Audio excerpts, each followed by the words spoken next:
Good afternoon, and thanks for having us in.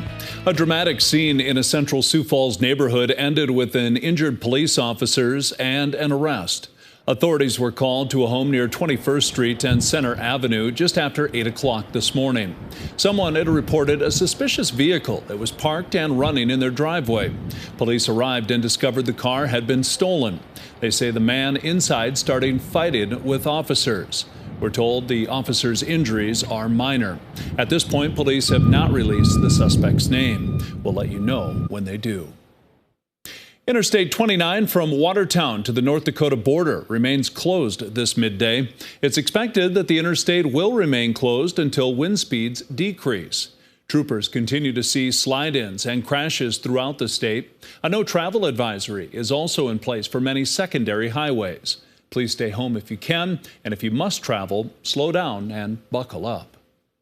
Turning now to a first look at your midday forecast with meteorologist Adam Rutt. That wind has quite a bite out there today, Adam. Yeah, absolutely. The fact that we're in the beginning of April will really not do a whole lot to make things feel any better outside. It's going to be very blustery as we head through the rest of the afternoon and into the evening. That's going to whip around a lot of snow where we've already seen a lot of snow. Speaking of which, Hot Springs leading the way for snow reports as of this afternoon, 30 inches for a storm total out there in Hot Springs. Hermosa at 24 inches, Custer 21 and a half, Folsom 15, Pierre got up to 14 inches of snow along with Westport, Deadwood at 13 inches of snow, Rapid City just underneath that mark at 12.8, Box Elder and Mount Rushmore both with a foot apiece, Hill City 11.3 inches of snow, Aberdeen at 11, Falkton and Sisseton both at 10, Eureka just underneath that mark at 9.7 inches, Sturgis with 8, half a foot in Kyle, Millbank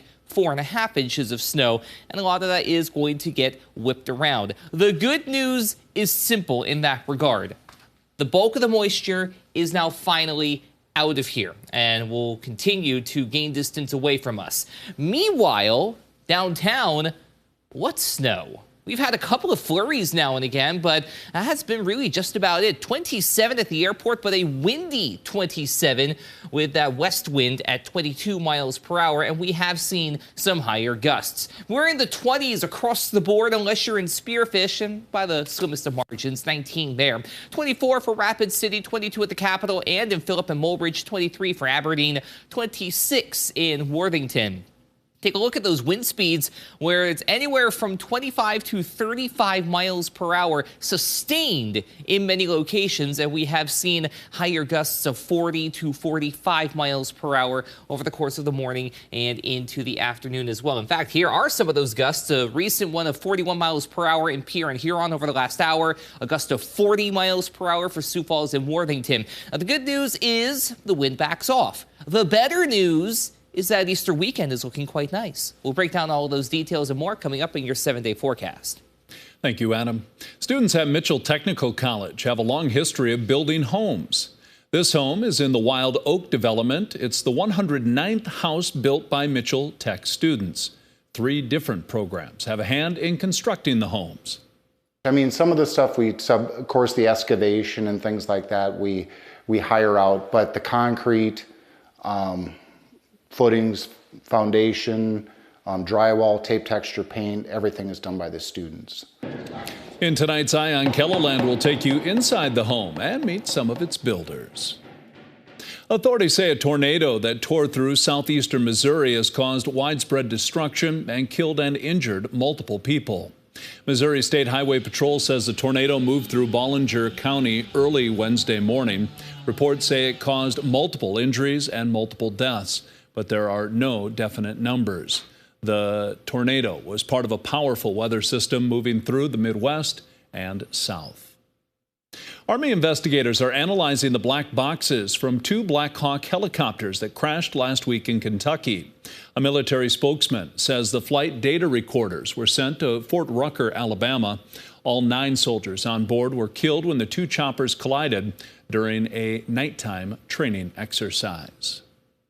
Former President Donald Trump is now a criminal defendant accused of falsifying business records. But as Nicole D'Antonio reports from Washington, the charges won't slow Mr. Trump as he runs for re-election to the White House. Former President Donald Trump is facing an unprecedented challenge, defending himself in criminal court while running for president at the same time. They can't beat us at the ballot box, so they try and beat us through the law. Trump pleaded not guilty to 34 felony counts of falsifying business records. Prosecutors said the charges arose from a series of hush money payments designed to suppress bad press that might have influenced the 2016 presidential campaign. Trump's attorney says the president has been put through a political persecution. You're charging the president of the United States with crimes that will never be sustained in a court of law because they don't exist. No matter who you are, we cannot and will not normalize serious criminal conduct. Former President Trump is already incorporating the indictment into his strategy as he runs for re-election to the White House. The only crime that I have committed is to fearlessly defend our nation from those who seek to destroy it. The former president's supporters are rallying to his side, with the Trump campaign raising millions of dollars in new contributions. The campaign even offered a T-shirt with a phony mugshot. Unlikely he would ever go to jail. He's never been convicted before, and these are lower-level felonies. It wouldn't prevent him from running for president or being president. The extra attention could also make it harder for other Republican challengers to defeat the former president for the GOP nomination. Nicole D'Antonio, CBS News, Washington. Trump could speak to supporters again soon. He's scheduled to speak at the NRA convention in Indianapolis next week. And on the day former President Trump's indictment, federal appeals court ordered Stormy Daniels to pay Trump's legal fees in a separate case. Daniels had sued Trump for defamation in 2018 over a Twitter post, but lost.